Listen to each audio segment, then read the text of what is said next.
Okay. So, kung hindi nyo napanood ang ating discussion kung sino ang masisipa, balikan nyo yung simula ng ating live o kaya naman panoorin nyo yung maigsing video na ina-upload naman natin sa ating channel na ina-extract natin sa ating live. Okay? Ilalagay na, para naman i-cater natin yung mga viewers natin na mas preferred nila yung maiigsing discussion lang, no? Ay kaso muna sanay talaga tayo na nagla-live kasi pinagsasama-sama natin dito, di ba? Yung discussion, yung pagbati ko sa inyo, pag-check ng inyong comments, at dalawang topics, dati nga tatlong topics na dinidiscuss natin. So, mahaba po talaga ang ating live. Mas maiksi nga yung live natin ngayon kasi iniksian ko na kumpara sa mga dati kong live at mas mahahaba yung live ng ibang vloggers kung ikukumpara sa atin. At saka kayo naman siguro makakapansin, ratatat na ang bunganga ko sa walang dead air sa prinsesa. Dire-diretso ang bunganga. Diba? Yung iba dyan, Diyos ko po, redundant na paulit-ulit na. 45 minutes na vlog na kakilala ko, nabore ako ng bonggang-bongga, walang sustansya, ay matalino pa naman. Ano ba yun? Anyway, I don't know, ba't hindi nila forte ang oral communication or verbal communication? Kaya tinahak na nila yung landas ng pagbablog kasi ito po talaga, vlogging is the future and the future is now, di ba? So, ayan, isa na rin po to sa mga promising career ngayon. So, kung may potential din lang naman ang vlogger na magaling sa pakikipag-communicate, both oral and written, push na, di ba? Kesa umasa ka sa sweldo sa Pilipinas, Diyos ko po, ginoo ko. Bago ka kumita ng may panggastos ka sa pang-araw-araw, patay ang katawan mo sa 8 hours, 9 hours na trabaho. Anyway, so oo nga naman, at least kahit na, di ba, patang-pata ang katawan natin sa paghahanap buhay, legal nating kinikita ang salapi. Di ba? Legal ang lahat. Oo, kasi kung gagawa ka ng illegal, dapat kulong. O sino naman itong may ginagawang illegal? Abay, dapat pag illegal ang ginawa, may parusa. Tama ba mga ate at kuya? Surprise, surprise! Nasa gilid ko daw may ginawang illegal. So kayo na magsabi kung anong dapat parusa sa mga ginagawang illegal. Ito nga po yan.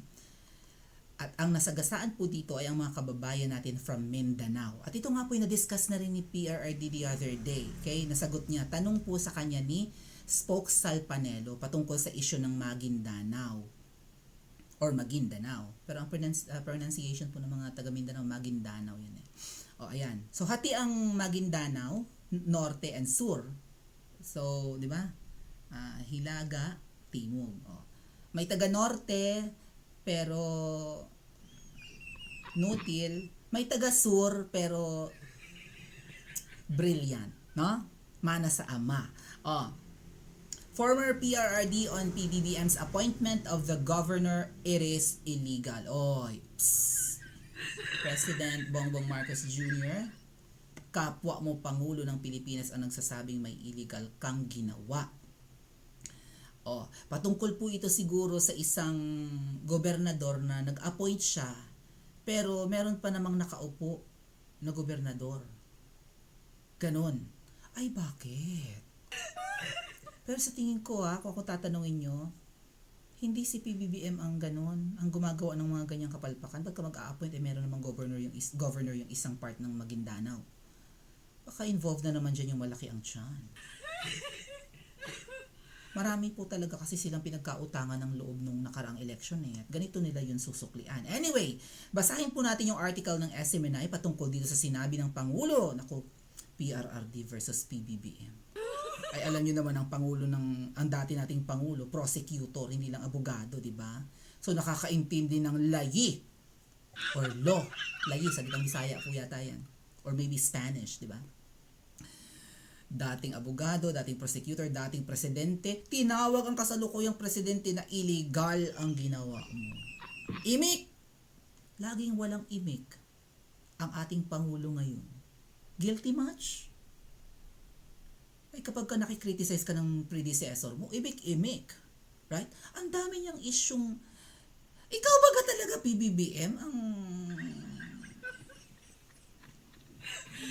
kakaiba ang mga ginagawa o yung malaki ang tiyan? Nagtatanong lang naman kami Ikaw baga talaga, iba yung sinasabi mo patungkol sa MIF, iba yung sinabi nung ES mo, iba yung nasa balita, tapos yung ES mo meron namang pinirmahang dokumento na may authority na ng Pangulo ng Pilipinas. Sino yung nagbigay sa kanya ng authority? Sino ang Pangulo ng Pilipinas talaga? Bakit parang magkakaiba, magkakasalungat ang sinasabi nyo? Anyway, eto po yung article ng SMNI. At ano ang dapat gawin dito ng mga kinauukulan? Kung may illegal na ginawa, kahit pa sabing immune sa kaso or hindi pwedeng kasuhan ng Pangulo, ano ba ang sanction dyan? Pwede bang konsintihin? Di ba?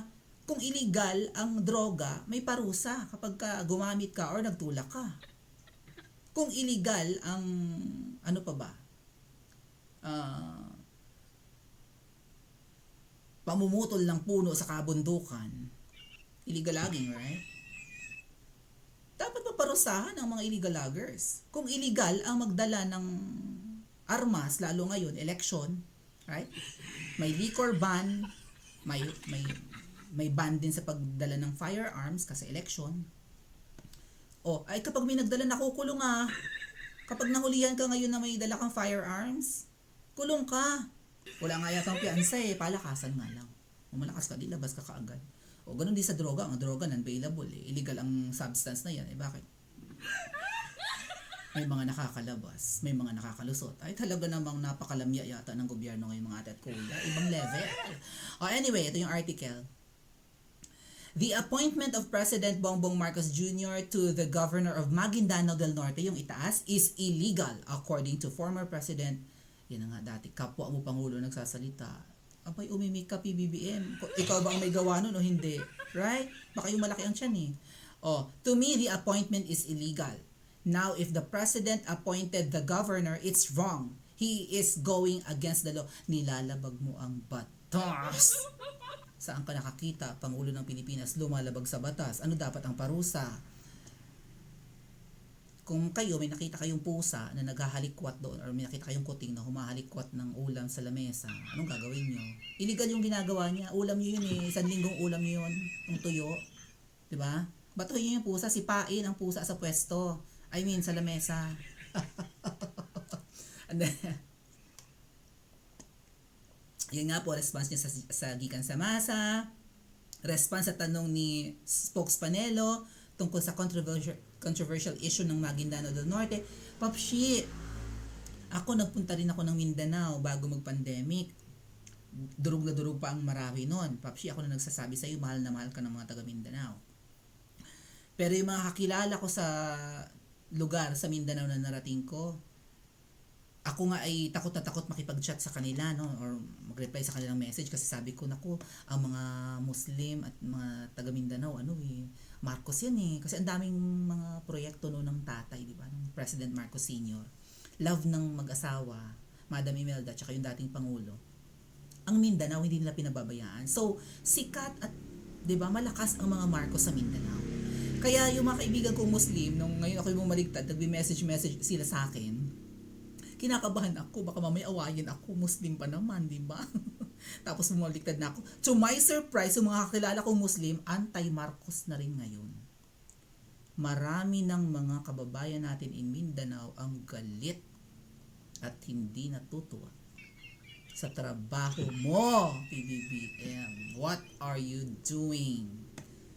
Sinisira mo ang legacy ng ama mo kung maganda man ang legacy niya, at least maganda in Mindanao.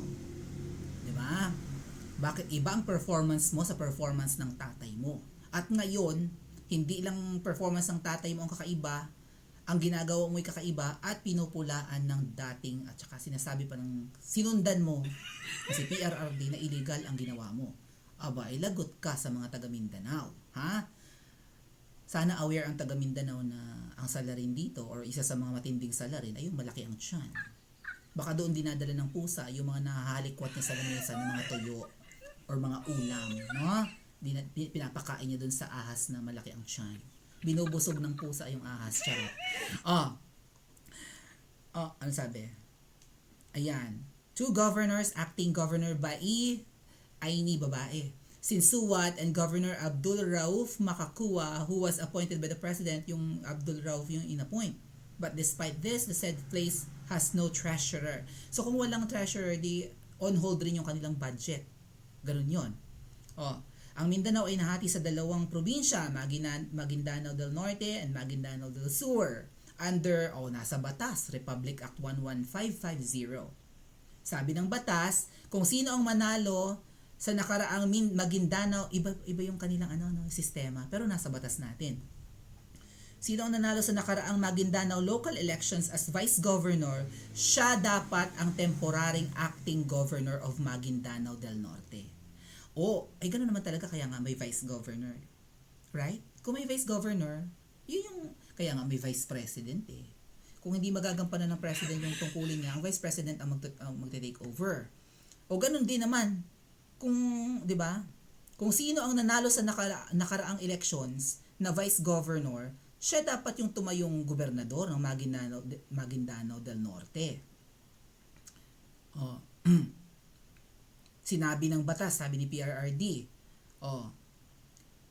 yung Vice Governor at saka yung Governor ang ang kanyang posisyon until their successors are elected and qualified. Okay? Sila yung mag-a-act nun. That is what is stated by the law, but what happened when acting Governor Bai Aini Sensuat assumed as governor? She recommended her treasurer to the BLGF, Bureau of Local Government and Finance. It was not recognized because the lawyers of the government, mahaba ito ate at kuya.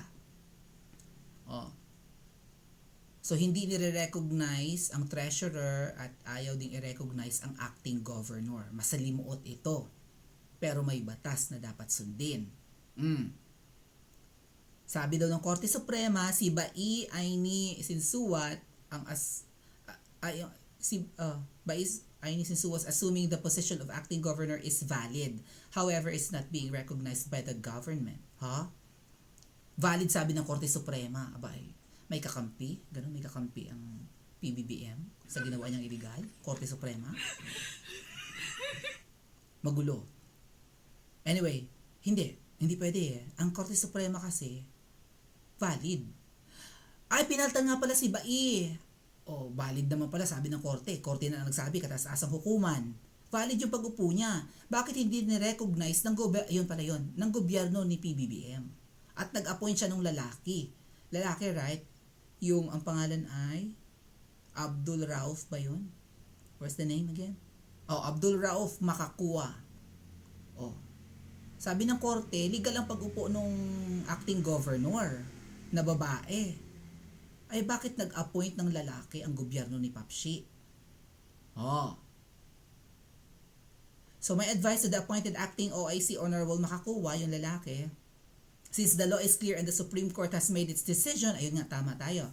I'm hoping he steps down. Bumaba ka, Abdul Rauf Makakua. Kahit in-appoint ka pa ni PBBM. Dahil ang pag-a-appoint sa'yo ay illegal, kahit pa Pangulo ang nag-appoint sa'yo. Matapos lang ang gulo, di ba? Bakit ganito ang mga ginagawa ng ating Pangulo ngayon? Ang gulo-gulo. Mindanao pa, restless. Some parts of Mindanao. Ayan. Bumaba ka daw, Abdul Rauf Makakua, para maiwasang mapahiya ang Pangulo. Mapapahiya daw kasi ang Pangulo ng Pilipinas ngayon. Kung i-insist pa rin nung pumalit kay Bai, yung babae, na si Makakua, di ba? Ang kanyang pag-upo. I cannot blame the president, sabi pa rin ni PRRD, because he was advised by his lawyers and he is not a lawyer himself. Actually, may kaunting pintas dito mga ate at kuya. Hindi naman kasi abogado yung Marcos Jr. na yan. Parang ganun yun eh. At yung dating sa akin syempre si PRRD maayos niyang sasabihin. Hindi naman abogado yung presidente niyo ngayon. Syempre hindi niya naintindihan. Ang mga ginagawa niya, in-advise lang sa kanya ng mga abogado niya. Di ba may mga political advisor si PBBM? Enrile, wait, Enrile. Di ba political advisor ka ni PBBM? Ba't hindi mo pinayuhan ng maayos itong presidente ngayon? Enrile, ha? Nag-uulyanin? Tulog? Ano ba? Matanda na masyado? Tapos yung taning, mga adat kuya, yung taning gustong maging presidential advisor. Anong kaalaman ng taning sa batas? Ay mathematics ang pinag-aaralan sa malayo. Hindi nga matapos-tapos ang kolehiyo din sa Pilipinas. Kaya pinatapon yan dun para hindi magkalat dito. Tapos gusto pang maging tagapayo ng Pangulo? Ay kailangan mo nga talaga ng sandamakmak na tagapayo PBBM. Hindi ka daw abogado, sabi nung minamahal naming si PRRD. May sarcasm dito mga ate at kuya. In other words, he was in good faith but he was in the wrong.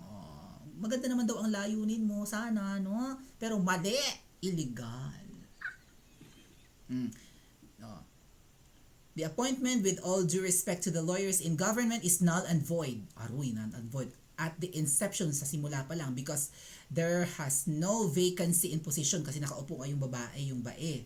Oh. Otherwise, if he does not wish to step down from his position voluntarily, then I'm hoping President Marcos Jr. will recall his decision. Bawiin mo ang pag-appoint mo doon sa lalaki na gobernador ngayon. There is nothing wrong in admitting mistake when the advice given by the lawyers is wrong. Si Sec Panelo may sabi. Pero nag-agree dito si PRRD. Do not prolong the agony because you can do something about it if you really want to. Duterte stated. Dinagdag lang to ni Ina. Okay. Yamot na ang mga Muslim kay PBBM. Tapos mali-mali ang decision mo. Hindi lang MIF fund ang pagkakamali mo, pati itong problema ng Mindanao, ginugulo mo pa lalo. Aroy, saan papunta ang Administrasyong Marcos Jr.? I-comment nyo nga po sa comment section at mag-like and subscribe din po kayo.